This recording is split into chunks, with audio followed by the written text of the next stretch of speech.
飞行踏遍了700-824公里后，我踏上了前往俄罗斯的列车。这趟跨国列车将穿越蒙古国和西伯利亚地区，全程大约需要1周的时间。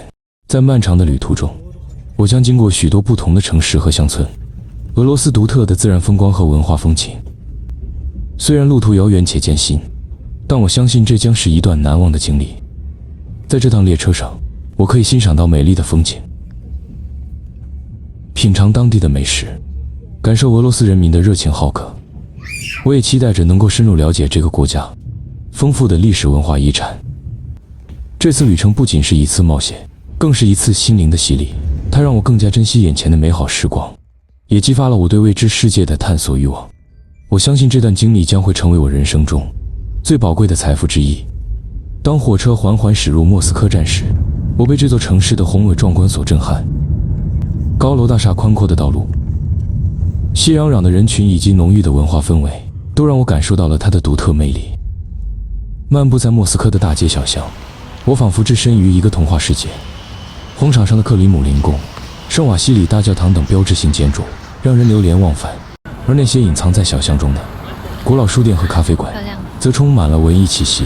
在这里我还遇到了很多有趣的人，他们有的是艺术家，有的是音乐家，还有的是普通的上班族。我们分享彼此的故事和生活经验，互相交流文化差异和风俗习惯。这些美好的相遇让我的旅途变得更加丰富多彩。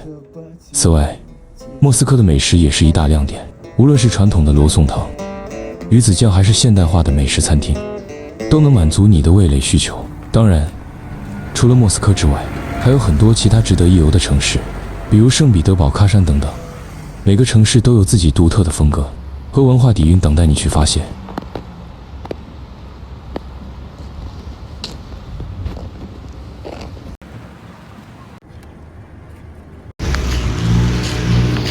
贝加尔湖，传说中的贝加尔湖，来路上。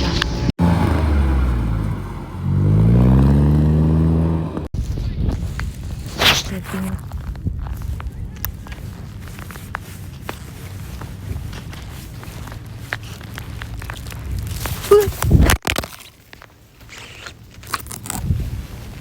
果然是很硬。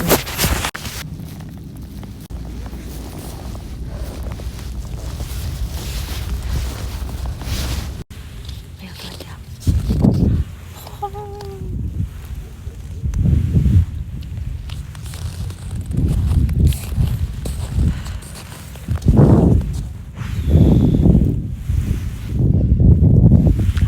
有点冻着了，冻伤了。